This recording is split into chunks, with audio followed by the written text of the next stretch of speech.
सांस्कृतिक राजधानी, शिक्षणाचे माहेरघर, उद्योग नगरी अशी पुण्याची ओळख आहे।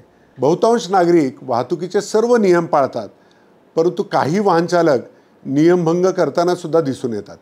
या समस्येवरती मात करण्यासाठी वाहतूक पोलिसांच्या बरोबर नागरिकांचा सहभाग वाढवता येईल का, याबाबत पुणे पोलीस विचार करत होते।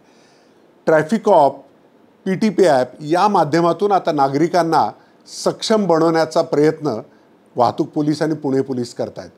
त्यामुळे या ॲपचा आपण जास्तीत जास्त वापर करा आणि पुण्याची वाहतूक समस्या कमी करण्यासाठी मदत करा। या योजनेअंतर्गत पुणे वाहतूक शाखेने PTP ट्रॅफिकॉप नावाचे ॲप विकसित केले आहे। हे ॲप अँड्रॉइड आणि ॲपल फोनवर उपलब्ध आहे।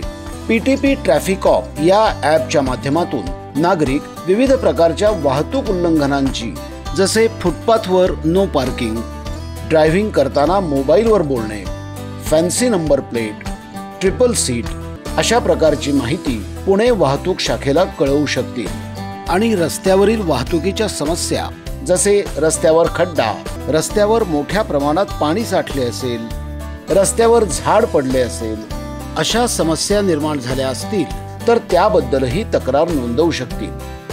वाहतूक शाखा सदर ॲपच्या माध्यमातून प्राप्त होणाऱ्या माहितीची पडताळणी पुढील 48 तासांमध्ये करून योग्य ती कारवाई करेल।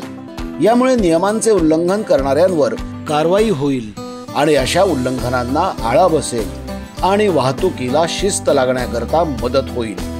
ट्रॅफिकॉपद्वारे अशी सूचना देणाऱ्याची सर्व माहिती गोपनीय राहील। PTP ट्रॅफिकॉप या ॲपच्या माध्यमातून नागरिकांना इतर महत्त्वपूर्ण माहितीही मिळणार आहे। The Pune City Police is launching a new app called the Pune Traffic Police app. This app aims to encourage citizen participation to report violations which they face, which adversely affects smooth movement of traffic on the streets of Pune. Be our eyes and ears and partner with us in our endeavor to decongest the streets of Pune. Thank you very much. Jai Hind, Jai Maharashtra.